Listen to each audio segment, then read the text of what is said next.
move that back a little bit. Hold on. Reverse. Over. Better. A little bit better. It's really weird. Straight. Oh wait, upside down.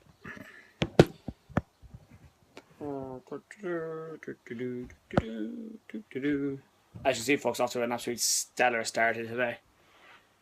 Perfect. Hey folks, what's going on? Coach Gav Live, episode 21 with me, your host, Coach Gav. I hope you're having an awesome weekend, whatever you're doing, and you're not dying a bit of a hangover.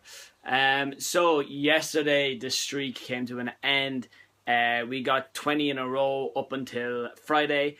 Didn't go live yesterday. And not actually freaking out about it, which is a good sign for me personally, because I have a bit of a track record of that.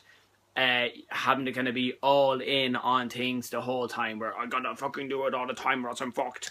And that's not really a healthy relationship. It's a big reason why a lot of my progress in life in different areas has stop-started.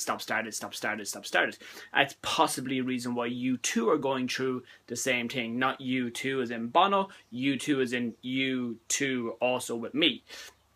So the streak broke yesterday, and just I never got around to doing it. Was working till normal, and then went backpacking for the football team yesterday in Tesco, and then was floating around, driving, that kind of stuff.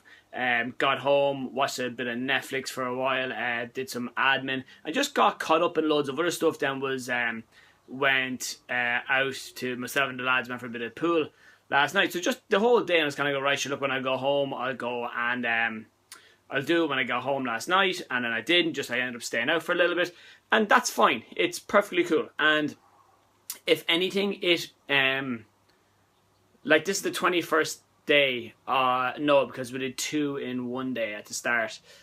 So yeah, this is like the 20th day in a row, or the 20th day since we started doing our live videos. And if you think about it this way, if you go and like 19 out of 20 times do the right thing or do what you're supposed to do, like that's a really ridiculously high percentage of progress to maintain. And then like, so let's say it slipped yesterday, back on it today, and I could go another 20 days and then break. So that would mean then out of 42 days I've done 40 and then not done it twice. So let's say if instead of live videos your goal was to do, the lighting is absolutely shite here. Hold on, let's see if this makes a difference. A little bit, not much, a little bit.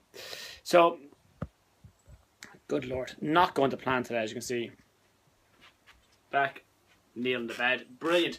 So, like, let's say if it's with saving money, let's say you save money, like, over 20 weeks, and 19 out of those 20 weeks, you save exactly what you're supposed to save. That's a really good thing. So just because you miss 1 week, not the end of the world. Let's say you're trying to have, you know, a certain nutritional target where you're going to eat certain foods or not eat certain foods every day or as many days you can. If you take a 20-day window and 19 of those days you do it and 1 day you don't, not the end of the world. Again, let's say if it's for improvements in your health, improvements in your shape, improvements in your weight or things like that then as well. You can't do it. Those odds are so, percentage-wise, are huge. You've done it like over 98% of the time, and then 1% or 2% you've missed it. You can't, it's not possible to do that. And also I think then as well is that we need to be able to have that flexibility to be able to, like it was one of the first 10 episodes or so where we spoke about having like the flexibility inbuilt into your plans to allow for slip-ups, setbacks, unforeseen circumstances, all these different things that realistically, Jesus Christ, the lighting's so bad on it. I might just go rogue and carry it. Okay, that's a little bit better.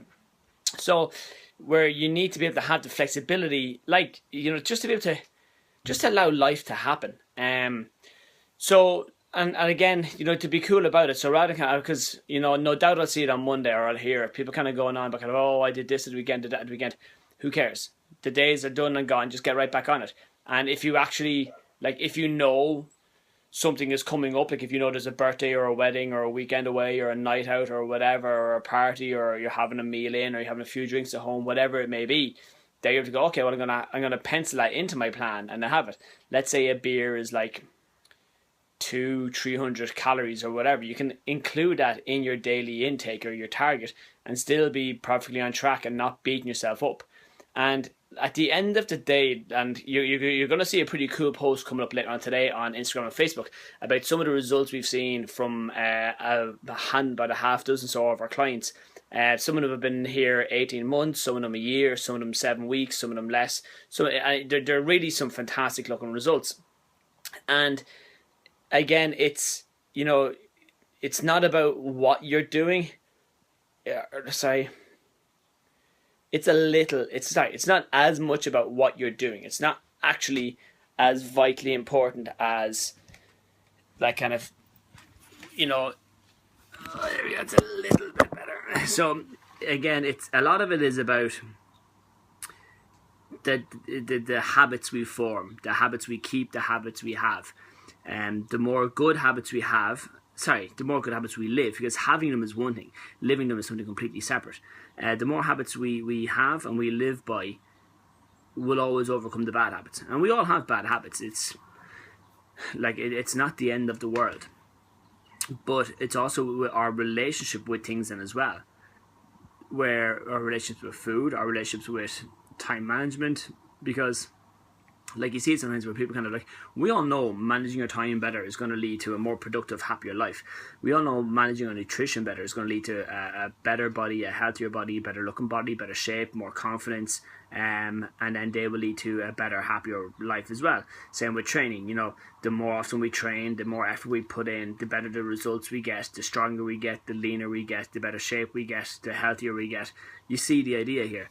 Like, we all know these things. None of that's actually new, but sometimes kind of you have to kind of peel back a little further, and it's a case of our relationships with these things. Are you that kind of all in, all out personality where it has to be like 100% of the time? You're kind of going, it's just not healthy, it's not maintainable, you can't do it, there's no flexibility, and it can, when it's going good, it's great, but when it goes bad, geez, it gets ugly. Like, we're beating ourselves up, we're flogging ourselves in that as well. And it was something that I was talking to one of the girls yesterday about, kind of her progress, and her progress is astoundingly good. And I was like, okay, well, what's the end goal? Where are we getting to? And kind of, we got talking about a few different things, and kind of, as a coach, it's on me to have the awkward conversation sometimes. The conversation saying, okay, look, that's what we're going to work towards, but you need to approach it with an open-mindedness that, okay, I might not get to my goal, but I might not need to have to get to it. Okay, so in this particular instance, we're talking about kind of like a weight. Okay, well, what weight are we getting to? And it was brought up, and I said, well, why do you want to get there? And then the person was like, well, look, I remember how I used to look at X point in my life, and when I looked like that, I weighed this number. And I was going, aha, what you're actually pursuing here is the look and how you felt, and not the weight itself. And that is the case for so many of us, myself included. I know what I want to look like, I know how I want to feel, I know how I want to perform in the gym, on the football pitch, all these different areas in as well.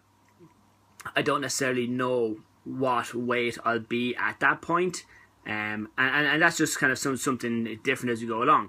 So, but again, it comes back to, like I said, it's that next step below, the conversations that need to be had to really help you lock in your ability to bounce back when the streaks you create kind of take a divot or take a stop, or kind of they fall off the wagon. Like, I went for my walk today, so I've been active 7 days a week. I've done 5 sessions this week, and that's it. Like I said, it's smaller goals, and you break them up as you go along. So that's pretty much it. I'm gonna wrap it here. So just, I suppose, what's the takeaway for you guys from this episode? I would hope that it would help you maybe take a step back and look at how you approach things in terms of intensity. Are you putting all your eggs in that one basket, and then when the basket has a bit of a wobble, you lose all your eggs? Or do you have kind of that more relaxed, slightly more foot off the gas approach that allows you this flexibility to flow and to move and to bend with kind of the circumstances of life, as well, on the way to pursue, on the way to pursuing your goals ultimately then as well. So I would have a look at that. If you find you're constantly stop starting, maybe that's something you need to change. It's not actually the training program, it's not the nutrition plan, it's not the time you train at, it's actually how well mentally you connect and relate to what you're trying to do. Maybe you're like that super eager boyfriend or girlfriend where you're just like, oh Jesus, I love you so much, don't ever leave me. And you're like, okay, fucking relax, give a bit of room to breathe and to grow. Alright folks, take care of yourselves, God bless, I'll see you tomorrow.